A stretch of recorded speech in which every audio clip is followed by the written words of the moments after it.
19 तारीख को पहले चरण के लिए मतदान होना है। नेताजी अब मैदान में है। साथ अभी हम जमुई के जेपी ग्रांड होटल में हैं, जहां हमारे साथ एक झाझा के पूर्व प्रत्याशी रहे और बिजनेसमैन हैं और चिराग पासवान के काफी नजदीकी माने जाते हैं, आबिद कौसर हैं। पहले सर, मेरे चैनल पे आपका बहुत बहुत स्वागत है।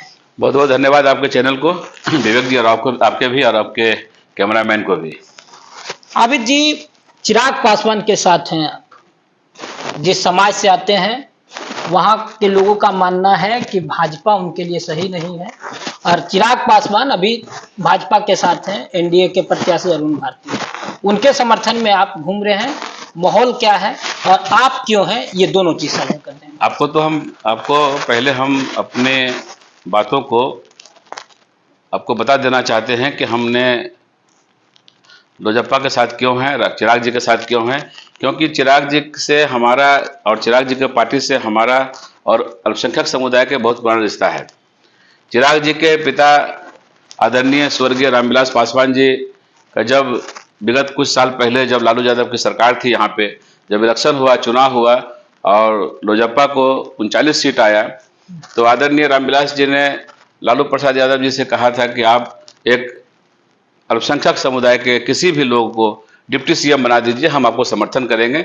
मगर लालू यादव जी ने इस बात को मानने से इनकार कर दिया। नतीजा ये हुआ कि फिर से चुनाव होना पड़ा बिहार में और फिर दोबारा नीतीश कुमार जी की सरकार बिहार में बना। तो यही वजह है कि आबिद कौसर अभी चिराग पासवान के साथ हैं।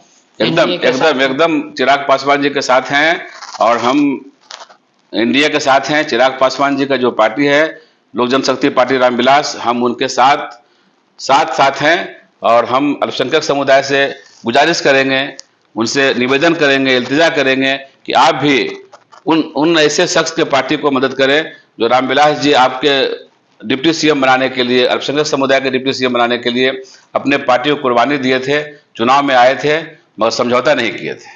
को खुश करने के लिए तेजस्वी यादव ने नवरात्रा में मछली खाकर दिखाया। लोग कह रहे हैं कि तुष्टीकरण की राजनीति है, मुस्लिम को अपनी ओर सटाने की राजनीति है। तब इसको किस रूप में? ऑरेंज भी खाए थे तो उससे किसको खुश किए? अगर मछली खाए तो किसको खुश किए?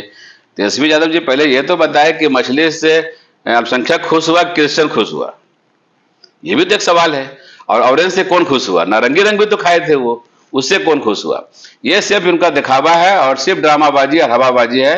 ये कहावत है कि कोई नहीं है टक्कर में, क्यों पड़े हो चक्कर में।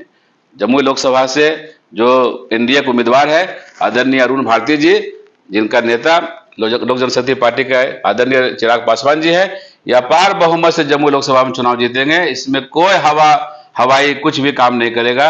और अल्पसंख्यक समुदाय के तमाम लोग, अगर जो समझने वाले हैं, जिसमें अच्छा समझ है, वो तमाम लोग एनडीए के पक्ष में मत करेंगे। 10 दिन से आप घूम रहे हैं उनके प्रचार प्रसार के लिए, क्या माहौल है जमुई का? बात करें तो आप तो मीडिया से हैं, इलेक्ट्रॉनिक्स मीडिया से हैं, आपको तो हमसे बेसिक पता होगा कि क्या माहौल है। एक तरफा माहौल है, कहीं कुछ भी नहीं है।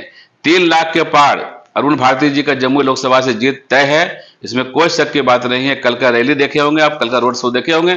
जमुई से शेखपुरा से लेकर जमुई से झाझा तक अपार समर्थन मिला है। इतना समर्थन मिला है कि उस समर्थन, वो भीड़ को दोबारा कोई नहीं ला सकता है, दोबारा नहीं आ सकता है। सब भीड़ दिल से आया था, किसी को लाया नहीं गया था। नरेंद्र मोदी के जमुई आने से कितना इफेक्ट पड़ेगा जमुई लोकसभा के सीट पर? आदरणीय प्रधानमंत्री नरेंद्र मोदी जी 4 तारीख को जमुई आए थे। उनके आने से जमुई में जो भी कुछ लोग खुश नाखुश थे, वो तमाम लोग एनडीए के पक्ष में आ गए हैं और एनडीए के लिए काम कर रहे हैं और अपार जन समर्थन अपने लोग अपने दे रहे हैं एनडीए के पक्ष में। आबिद कौसर का इस बार का क्या दावा है? 3 लाख पार?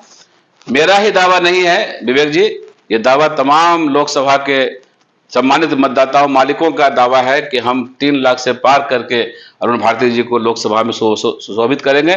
चिराग पासवान जी से ज्यादा मत से जिताकर अरुण भारती जी को हम लोकसभा भेजेंगे। लास्ट सवाल है, आबिद कौसर पूर्व प्रत्याशी हैं झाझा विधानसभा के, 2025 नजदीक है। आबिद कौसर का क्या स्टैंड रहेगा 2025 में? क्या झाझा विधानसभा में आपकी भी तैयारी है? ऐसी कोई तैयारी अभी नहीं है और ये आदरणीय चिराग पासवान जी पे, पार्टी पर निर्भर करता है कि हमको अगर मौका मिलेगा या हमको वो देना चाहेंगे तो हम उनके विश्वास पे खरा उतरेंगे। बाकी तो नेता का काम है, नेता किसको टिकट लगाएंगे। आबिद कौसर क्या चाहते हैं? चुनाव लड़ना चाहते हैं?